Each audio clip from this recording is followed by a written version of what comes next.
Hello friends, in this video tutorial of the series How to Solve a Syllogism Question in Less than 15 Seconds, we are going to learn the first type of possibility cases. To understand it, let's have an example here. In this example, we can see two statements and two conclusions. Statement 1 is given as all boys are girls. Statement 2 is given as some girls are pens. Conclusion 1 is given as some boys are pens, and conclusion 2 is given as no boy is a pen.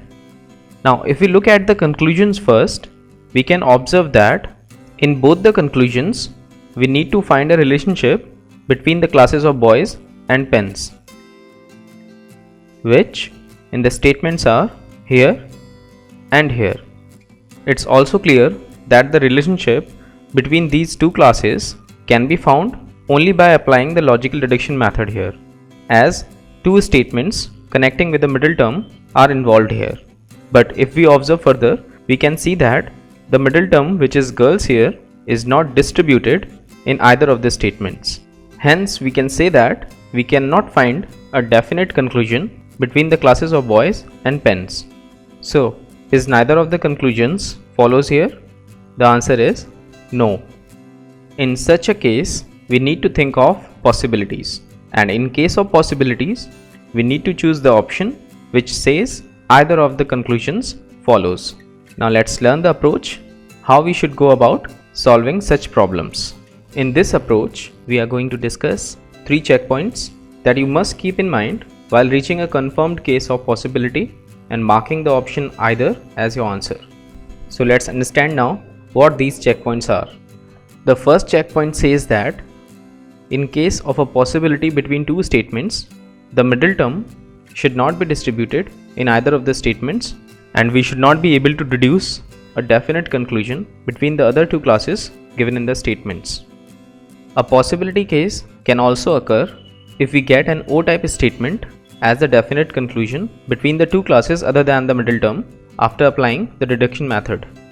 Once we get a clue of a possibility, we should move to checkpoint number 2, which says that middle term must not be there in the conclusions.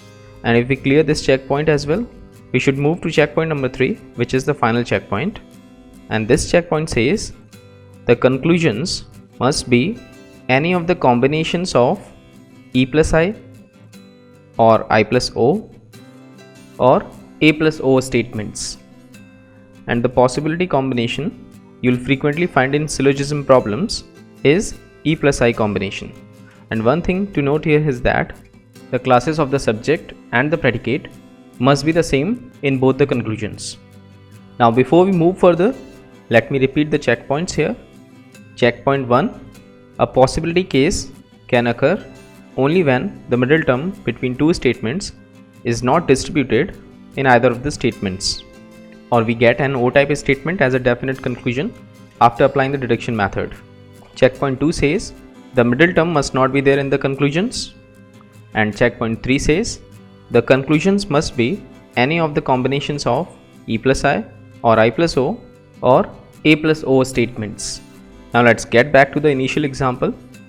In this example, we can see that as per the checkpoint 1, the middle term, which is girls here, is not distributed in either S1 or S2.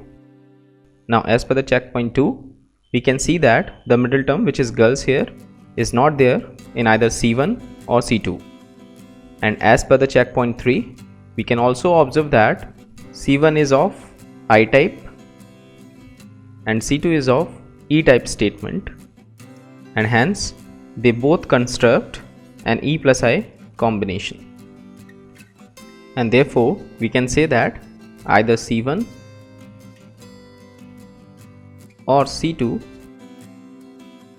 follows. So friends, this is it. In the next video tutorial, we'll take an example of 3 statements with a possibility case.